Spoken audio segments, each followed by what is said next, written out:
My role is to support people who are much more vulnerable than myself. I have gone on a journey. I've gone through things. I used to take medication. I've come off it. My life has completely changed. I may have come across as slightly more youthful than I actually am because I'm 36 years old. But I have had to be true to who I am, and what I do is very technologically based. I'm a YouTuber. Of Kamara International. I've done many things before, like London Youth Express, the Macbeth Animators. I don't consider myself, completely disenfranchised because I can create my own things. So, you know, I don't find myself, I would never say I'm poor, exactly. I wouldn't because, I've lived in a country that's in the top 10 of the world's richest countries, economies, and I've always found a new way out of it. So, life is full of challenges, hurdles in life, and you find new things out. I've created businesses, I've created limited young companies through another person. So I've been there, I've been hired through London Youth Express. I was hired by Ronaldo Defence. I was very grateful to that. And these cornerstones, and I've done a lot of theatre. Around about 2006, when I came back to London after receiving supportive care, which was voluntary, which involved education, which involved therapists talking things out. I tried a few other little different families out that didn't work. I came back. I did live in Croydon for a little while, but everything I was in it always involved education. And I tried different educational things. Some things worked, some things didn't. So and sometimes there comes a point where you feel like you kind of repeat. You don't want to repeat what you've done before. You want to try new things. I've never gone to university, but I feel like what I've been able to put in Malcolm International and other things has release out the best of me academically without even thinking about it or doing it because I like to be challenged. But we live in a world where it's become very hostile between with certain communities. There was a court ruling that stated what biological sex is, and I understand that argument. But then But then again, it puts another minority, and there are some transgender people who are very, very vulnerable, who are disabled, who are non-verbal, who cannot communicate how they really feel. And I'm someone who supports people who are very, very vulnerable. And I have a responsibility to support those people. Having someone who has gone through challenges myself and then have come through the other side. But that doesn't mean that's it. That's the health side. Then there's the life side.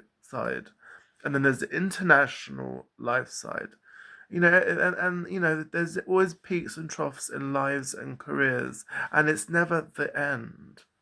After I wake up every morning, I'm always noting what my next move is, and it's not a simplistic paradox at all. I listen to Fern Cotton, I listen to Sophie Elizabeth, I listen to Michelle Visage, and I get inspiration from their experiences in life, in reality. I'm a big Madonna fan, so obviously, listen to someone like Michelle Visage would be quite a good way of thinking how I do what I do and be authentic to myself and showcase why I was inspired by Madonna's story because of the things she faced. And she was a straight person going through those things. Cyndi Lauper, her counterpart at that time, has always been an advocate for what she does. And I respect her, same as Boy George or Mike Armand or Alexander and modern day Troye Sivan or Nemo. These people, which are more kind of my generation, or around my generation, and always inspired by how I can utilize what I do to inspire different communities because that's what I stand for. That's what my female inspirational people taught me. My sister, my aunties, my mother, grandparents, mothers, grandmothers, all these people inspired my journey for good, for bad, through things that didn't work out. We didn't always get on, always. But that created a character for me to explore because, I'm always someone who wants to be getting better to where I want to be in society, in life, in spirituality. But I can't live somebody else's. And as someone who overcame bullying, intimidation, xenophobia at school by some kinds of masculinity, patriarchy, whatever, at the end of the day, I don't subscribe to all of that because they don't speak for me. I speak for me when other people don't. And obviously, Mark Kamara International was my gateway. But because there's a lot of young people who are misunderstood, they're not really supported. And that was me. And I found a way to overcome all that. And that's not easy. That involves a lot of agency support in different areas, cognitive support, everything. You know, I would not subscribe myself as part of the masculine community at all.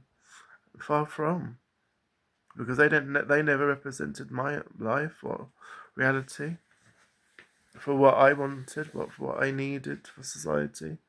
But because I'm a gay person, that's not a simplistic story, is it? No. So this is, but I just think because I know people like my friend Mikkel Smithen, aka Ebony Rose Dark Rose, and Sifa Lahore.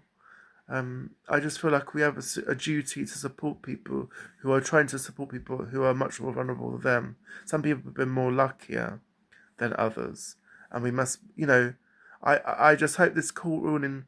Yes, I understand about biological sex, but again, does a straight man really understand how a transgender person really feel? Does he? Does a straight woman really understand how that really feels inside? Those who are a bit more similar to a man way of thinking. So this is where I come from because as a gay person, I always felt that, and this is something I've always been and ahhing about because and finding new inspirations, like Goldfrapp, etc. Without these people, I would not be who I am at all.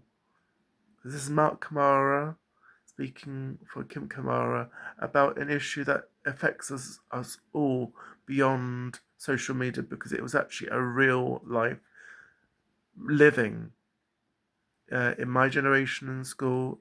My life has changed since then, but you always remember how this has gone and where we need to be into the future, the here now and the future, because I don't think it's over. This conversation is not over with J.K. Rowling, etc. I just hope the generation of women remind themselves of their position because they have been incredibly lucky to have got what they've got. Madonna and Sophia Spencer, they know that. I know that. You know, we all come from different hymn sheets, but that's the thing. That's the thing. We need to find a way to make it not complicated. Our relationships in life may have not been the same, but do we complicate things by segregating different communities? I don't think we should play that game. No, not when you have a platform. You have to be very very mindful of being as inclusive as possible and update your knowledge about life and reality. How does it really feel when you do meditation, when you do yoga? What are you really getting in and out of it? This is where I'm coming from. If there's such, if people don't believe in such a thing as like uh, a new story or fresh story or a bigger picture or whatever, then what kind of picture do we want to see? What kind of life do we actually want to live and lead in life? Renata Lefenn taught me a lot of things. She was a straight woman, but she was a fun person. She was interested in dance and performance, same as I am. And that's what helped create London Youth Express. Two different lives, but both interested in creating something that creates a conversation rather than arguments, because you don't really get anywhere with arguments unless you know what you're doing, and it involves two people actually learning both of where you actually want to take the argument and in conversation in that, because it should always be about trying to progress it rather than being stagnating. Because if both have come in life from a different history, then what is the international picture of it? And that's where I'm always mindful when you're talking in a universal sense. You've got to be aware and awake of how it could be perceived. You do. And that's why I'm glad I've come to the station of what I'm able to talk about this in this way. And I'm grateful to the people that have helped take me there. Very grateful. This is Mark Kamara on behalf of Kim Kamara. Thank you.